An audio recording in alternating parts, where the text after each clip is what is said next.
We now go live to Argentina. The 7th Summit of Heads of States and Government of the Community of Latin American and Caribbean States is underway. Poses so many problems to the locals. So as president of CELAC, my first visit was to Barbados. And I had a chance to talk to Mia, who told me about what the Caribbean was actually needing.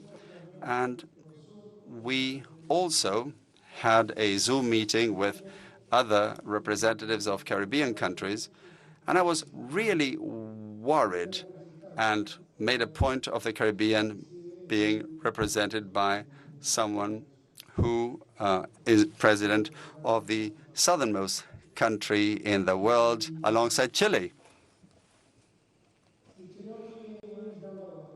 And I think we have brought the world's attention to this, and I think we have also taken a step forward because, along with Mexico, we have created a support fund to provide assistance to the Caribbean in order for it to deal with the problems arising out of climate change. And then there's the region's problems, which we are all very well aware of. We live in the most unequal continent in the world, and once and for all, we must undertake a process leading to equality and social justice in our nations. And for that, we need to work in unity, because it's much easier to achieve such results working together in a world in which globalization is a fact.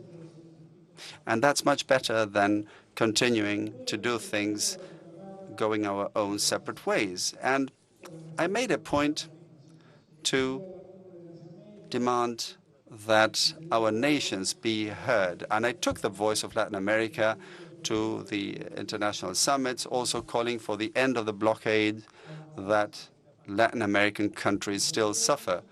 Blockades and embargoes are very perverse methods that sanction not governments, but the people of countries. So we can't continue to allow that to happen. Cuba has suffered a blockade of over 6 days, which is unforgivable. And something similar goes for Venezuela. And we must raise a voice. And what we must also do is work to ensure and strengthen the institutionality of our region. We believe in democracy. And democracy is certainly at risk. After the pandemic, we have seen how far-right sectors have risen and are threatening each and every one of our peoples. And what we shouldn't allow is for that extreme right wing with fascist leanings. We mustn't allow it to endanger the institutions of our peoples. We've seen this again and again. We saw it in the case of the military coup in Bolivia, which thankfully only lasted for a year. And there was then an election that led Arce to become president again. We saw it only a few days ago when madness broke loose on the streets of Brasilia, just a week into President Lula's fresh administration. And our people suffer this systematically, even in Argentina, when someone tried to murder our vice president. And this is something we must not allow. This is something that we must not allow. So we need to work in unity and be firm in defending democracy and institutions. This is something that Latin America owes itself, and it's something that Latin America couldn't possibly overlook. I believe a new opportunity is opening up for us. We now have a full CELAC with Brazil back on board, and we have the opportunity to unite the region, which is an imperative for us. And this is something we need to achieve. The world has gone through changes after the pandemic. Globalization has been working differently.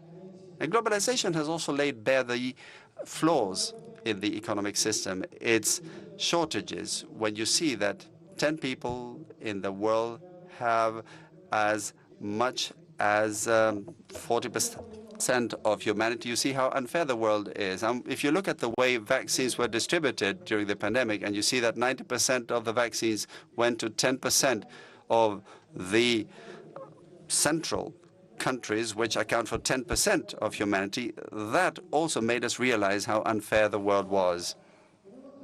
Now, we have all of the possibilities for growing together. We have all of the opportunities to grow united. All we need to do is enhance our dialogue. We need to respect each other in diversity. All those of us here have been elected by their peoples, and their populations legitimize them as their officials in government. And aside from the individual elections of countries, we must respect each other in diversity, and we must grow together in diversity. I believe we have a huge opportunity ahead of us.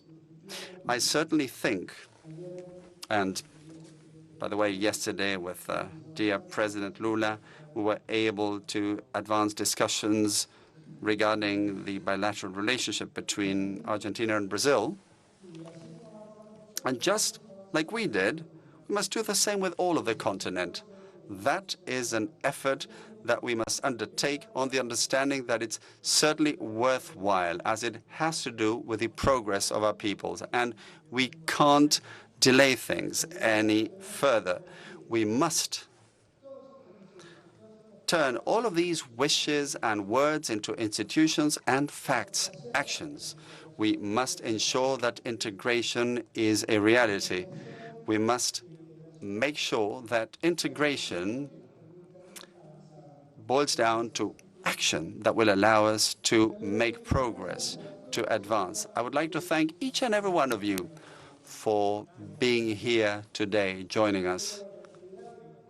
I am assured that this year I was able to put Latin America within the place in the concert of nations that Latin America deserves. And I also have peace of mind in terms of having told the North that while rockets fly across in the North, in Latin America, hunger worsens. And I'm also confident that I was able to demand at all fora that war ends and ceases to condemn Latin America to hunger. I am also able to say that I have peace of mind in having promoted the contact group, which Mexico is also part of, and the president of Colombia and the president of France.